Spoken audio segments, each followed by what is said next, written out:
கொடுத்தால்தான் நீங்கள் கும்பிட்ற முருகனாக இருந்தாலும், நீங்கள் கும்பிட்ற லட்சுமியாக இருந்தாலும், நீங்கள் கும்பிட்ற விநாயகராக இருந்தாலும், சிவனாக இருந்தாலும், அம்பாளாக இருந்தாலும், பெருமாளாக இருந்தாலும் உங்களுக்கு அருள் புரிவார்கள். இவன் குலதெய்வத்தையே ஒழுங்காக கும்பல, நம்ம போனாப்புல மட்டும் நம்மளை மதிக்கவா போகிறான்னு எல்லா சாமியும் முன்னாடி போயிடும்.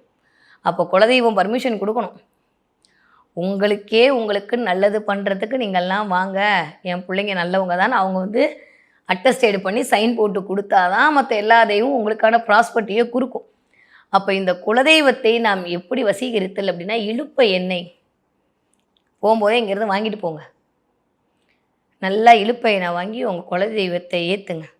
விளக்கேற்றும் போது ஒன்று சொல்லுங்கள், உங்கள் கோவிலில் வச்சு மனசார. நீங்கள் பெண்களாக இருந்தாலும் சரி, நீங்கள் ஆண்களாக இருந்தாலும் சரி, குலதெய்வம் உங்களுடையே இருக்க வேண்டும்.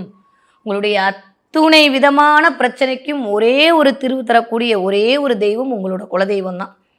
அதை நீங்கள் கெட்டியாக பிடிச்சிக்கணும், அதை நீங்கள் வசியம் பண்ணி வச்சுக்கணும், அது வசீகரிக்கணும், அது உங்களுடைய ஐக்கியமாக இருக்கணும்னா ஒன்று சொல்லுங்கள் அந்த விளக்கேற்றும் போது, அப்பா இது வரைக்கும் நான் என்ன வேணால் தப்பு பண்ணியிருக்கலாம், உனக்கு பிடிச்ச மாதிரி கும்பிட்டுருக்கலாம், உனக்கு பிடிக்காத மாதிரி கும்பிட்டுருக்கலாம், எனக்கு தெரியல.